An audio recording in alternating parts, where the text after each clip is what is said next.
सतनाम श्री वाहिगुरु जी। सतनाम श्री वाहिगुरु जी। गुरु नानक जी ने बताया कि सच्चा संत क्या होता है। गुरु नानक देव जी और भाई मर्दाना अपनी यात्रा के दौरान सतलुज और ब्यास की नदियों के संगम के पास एक गांव में पहुंचे। थोड़ी सी ऊंची जगह देखकर वे एक पेड़ के नीचे खुले में रहने लगे। गांव का एक व्यक्ति वहां से गुजर रहा और गुरु को देखकर बहुत प्रसन्न हुआ।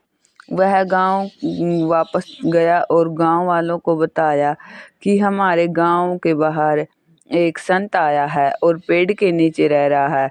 गांव वाले गुरुजी के दर्शन करने आए और उनसे मिलने आए। उन्होंने उनसे गांव में एक घर में आकर रहने का अनुरोध किया, लेकिन गुरु नानक जी ने मना कर दिया। कुछ दिनों तक वहां पर ही रहे। गांव के लोग गुरुजी के पास आकर उनके वचन सुनते और भाई मर्दाना जी कीर्तन करते। उनसे ही गांव में एक मौलवी रहता था। मौलवी के ने प्रभु तक पहुंचने के लिए नहीं बल्कि सांसारिक लाभ के लिए एक एकाग्रता का अभ्यास किया, ताकि लोगों को पता चले कि वह बहुत ध्यान करता है और चमत्कार कर सकता है। इस प्रकार लोग उसे डरते थे और उसकी प्रशंसा करते थे। यदि कोई उनकी बात पर अमल नहीं करता था तो वे उस पर क्रोधित हो जाते थे। इस तरह वह लोगों को आतंकित कर देते और वह 2 मंजिला घर में रहता था। उन्होंने किसी को भी 2 मंजिला घर में रहने की इजाज़त नहीं दी। गुरु नानक को यह बात पसंद नहीं आई थी और कोई भगवान के नाम पर लोगों को लूटे और धमकाए, गुरु नानक को यह बात पसंद नहीं थी। वह एक संत या मौलवी से प्रभु प्रेमी होने की अपेक्षा करते हैं। उसे धन और अन्य सांसारिक लाभों का लालची नहीं होना चाहिए। उसे लोगों की भलाई करनी चाहिए, उन्हें लोगों के दुखों को दूर करना चाहिए और उन्हें भगवान से प्यार करने से के सच्चे रास्ते पर लाना चाहिए। कुछ लोग मौलवी के पास गए और उनसे बताया कि एक संत रहने के लिए आए हैं जो बहुत ही सुंदर और जिन्हें कोई लालच नहीं है। उनकी गायिका हर किसी को आकर्षित करती है। किसी ने उनसे बताया कि वह वही बसने जा रहा है और रहने के लिए एक हवेली बना सकता है। यह सुनकर मौलवी क्रोधित हो गया।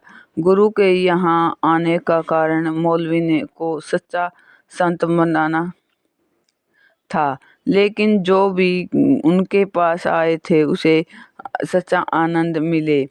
अब मौलवी को पता चला कि कोई व्यक्ति आया है जो प्रभु के प्रेम में सच्चे मार्ग पर है और लोग उसे भी अधिक सम्मान देंगे। जितना लोग मुझे दे रहे हैं उससे भी अधिक देंगे। इससे उसे दुख हुआ। उन्हें डर था कि यदि उनसे भी श्रेष्ठ कोई दूसरा संत यहाँ आया तो बस उनका तो अपना महत्व कम हो जाएगा। जब किसी ने कहा कि गुरुजी 2 मंजिला मकान बनाना चाहते हैं तो उन्हें और भी ईर्ष्या होने लगी। दरअसल वह मौलवी खुद तो 2 मंजिला घर में रहता था, लेकिन वह किसी को 2 मंजिला घर में रहने की इजाज़त नहीं देता था। किसी ने 2 मंजिला मकान बनाया तो उसे तुड़वा देगा। सभी लोग उनसे डरते थे क्योंकि वह सोचते थे कि अगर हम मौलवी के विरुद्ध जाएंगे तो वह हमें श्राप दे देगा। अब जब उन्हें अपने गुरु द्वारे 2 मंजिला मकान बनाने की बात सुनी तो वह क्रोधित हो गया और गुरुजी से मिलने गया। उसने आकर गुरु को नमस्कार किया और बैठ गया। उसने मन ही मन सोचा, गुरु तो हिंदू है, मैं थोड़ी सी बातचीत से उसे जीत सकता हूँ। उसने पूछा, हे मुनि, आप कहाँ से आए हो और कहाँ जाएंगे? तब गुरुजी ने कहा, हवा एक तरफ से आती है और दूसरी तरफ चली जाती है। यह चलती फिरती रहती है। हम इसे सिर्फ आना जाना कहते हैं। मौलवी ने कहा, मैंने सुना है आप यहाँ रहना चाहते हैं। यदि आप यहाँ रहना चाहते हैं तो आपके लिए एक कमरा बनवा सकता हूँ। आप बैठ सकते हैं और ध्यान कर सकते हैं। गुरुजी ने बोला, तुम बैठे रहो, मेरे लिए यात्रा का आदेश है।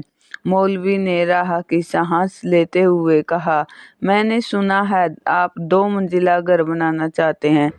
गुरुजी बोले, हाँ, यह तो नहीं पता कि बनवाऊंगा या गिराऊंगा। संत का घर भगवान के महल में है। फिर मौलवी ने पूछा, मैं नहीं समझता, गिराने से आपका क्या मतलब है? गुरुजी ने उत्तर दिया, ऐसा कहा जाता है कि मानव शरीर मिट्टी से बना है, इसलिए मनुष्य पृथ्वी से प्यार करता है। पृथ्वी की एक चीज शरीर की और मिट्टी की एक चीज वह इमारत है जिसे वह बनाता है, जिसमें रहता है। फिर वह उसे गर्व होता है कि वह मालिक है, लेकिन जैसे ही भगवान का बुलावा आता है तो वह दोनों को छोड़कर चला जाता है।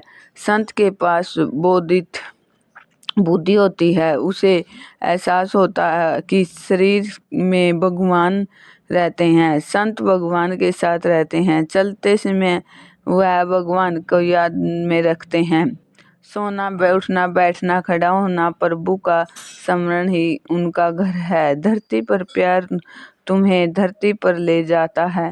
यह एक बहुत ही अनमोल सलाह दी गुरुजी ने मौलवी को दी थी कि इसका मतलब था कि हे मौलवी, आपका शरीर मिट्टी से बना है, यह वायु, जल, अग्नि से बना है जो पृथ्वी का हिस्सा है। आपके अंदर एक आत्मा है जो जीवित है।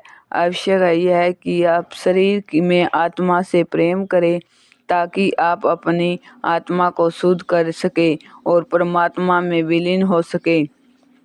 तुम भटक गए हो, आप ईंट और गहरे से इमारत से इतना प्यार करने लगे कि दूसरों को कष्ट पहुंचा रहे हैं। जब आप किसी की इमारत गिराते हैं तो उन्हें तकलीफ होती है। वे कहते हैं कि आप एक मौलवी हैं। एक मौलवी की बुजुर्ग माना जाता है। बड़े व्यक्ति को छोटे व्यक्तियों को आराम देना होता है, लेकिन भगवान के प्रति आपका प्रेम लोगों के कष्ट को कारण बन गया है। दूसरों को कष्ट देख बुराई करना है। फिर भी जब तुम मर जाओगे तो तुम्हारे लोग तुम्हें जमीन में गाड़ देंगे। तुम धरती पर भी नहीं रहोगे, बल्कि एक करब में धरती के नीचे एक खोखले खड्डे में रहोगे। इमारत के प्रति आपका प्यार और करीब स्थान में बनाए रखना होना है तो यह चाहिए था कि मरने के बाद तुम्हें प्रभु के पास रहना चाहिए था। यह उन शब्दों का अर्थ है जो गुरु ने मौलवी से कहे थे। जब मौलवी ने गुरु के सच्चे शब्द सुने और गुरु ने प्रेम से बात की तो मौलवी के मन में जागृत हुई। उसे एहसास हुआ कि वह कर रहा था वह अच्छा नहीं था। फिर उनसे हाथ जोड़कर गुरु जी से कुछ दिन और रुकने का अनुरोध किया। गुरु सहमत हो गए। वह मौलवी प्रतिदिन गुरु के दिव्य वचनों का ज्ञान सुनने के लिए आने लगा। वह एक सच्चा शिष्य बन गया और प्रेम से भगवान का नाम जपने लगा। वह समझ गया कि प्रभु ने सभी को जीवन दान दिया है। हम सभी प्रभु की सनातन और हमें सभी को प्रेम से रहना चाहिए और किसी को कष्ट नहीं देना चाहिए।